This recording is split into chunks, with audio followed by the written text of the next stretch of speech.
করিম সাহেব রাতের বেলা তার অফিস থেকে বাড়িতে ফিরছিল।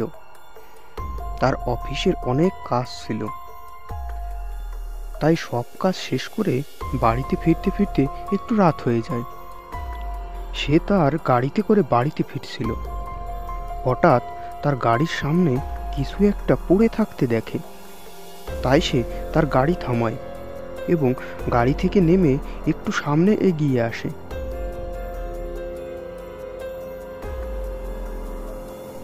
কিন্তু এসে যা দেখে তা দেখে সে প্রচণ্ড ভয় পায়, কারণ তার সামনে একটি মাথা কাটা লাশ পড়েছিল।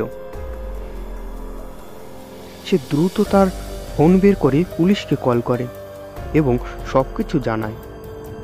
কিছুক্ষণের মধ্যেই সেখানে পুলিশ চলে আসে এবং সব কিছু দেখে এবং করিম সাহেবকে প্রশ্ন করতে থাকে যে কিভাবে এসব ঘটলো, সে কি কি দেখেছে। সব কিছু দেখে শুনে পুলিশ করিম সাহেবকে চলে যেতে দেয় এবং বলে দরকার পড়লে তারা আবারও করিম সাহেবকে ডাকবে।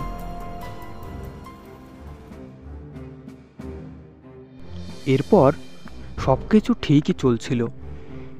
ব্যস্ত শহর, সকলেই সকলের কাজে ব্যস্ত।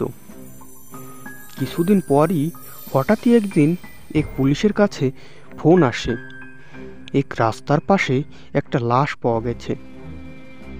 পুলিশ সেখানে যায় এবং দেখে সেখানেও একটা লাশ। এবং একটা বিষয় দেখে পুলিশ খুবই অবাক হয়, কারণ এই লাশটাও মাথা কাটা ছিল। পুলিশ কোনোভাবেই বুঝতে পারে না এই কাজ কে করছে। পুলিশ তাদের ইনভেস্টিগেশন করতে থাকে, কিন্তু কোনোভাবেই তারা খুনিকে ধরতে পারে না। এদিকে এক সপ্তাহের মধ্যে শহরে দুটো মাথা কাটা লাশ, এটা কোনোভাবেই কাকতালীয় হতে পারে না। এদিকে পুলিশের পাশাপাশি আরও একজন খুবই চিন্তায় আছে, সে হলো রাকেশ।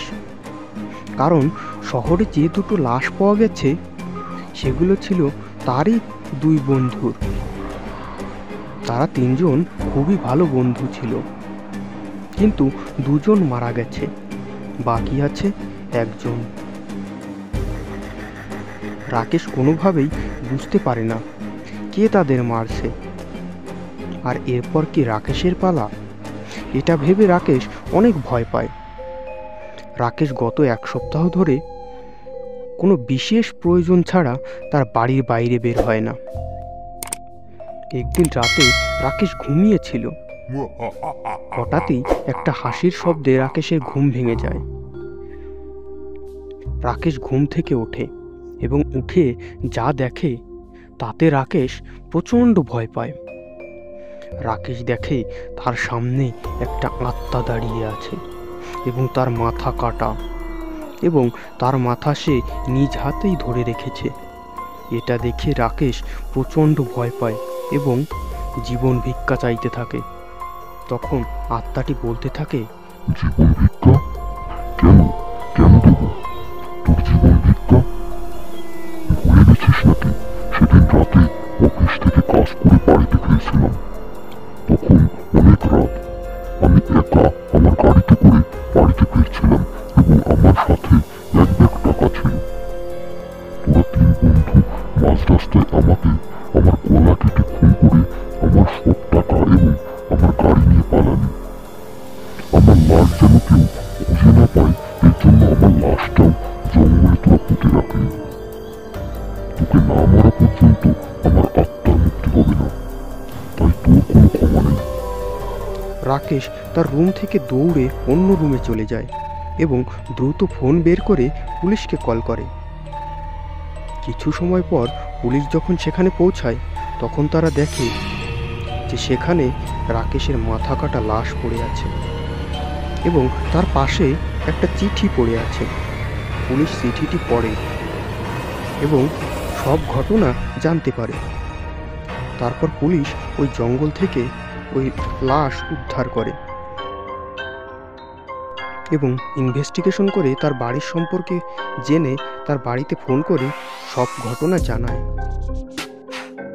ভিডিওটি যদি আপনাদের ভালো লাগে তবে অবশ্যই লাইক করবেন এবং কমেন্টে আপনাদের মূল্যবান মতামতটি জানাবেন। আর এরকম ভিডিও দেখতে আমাদের চ্যানেলটি সাবস্ক্রাইব করে রাখবেন। ধন্যবাদ।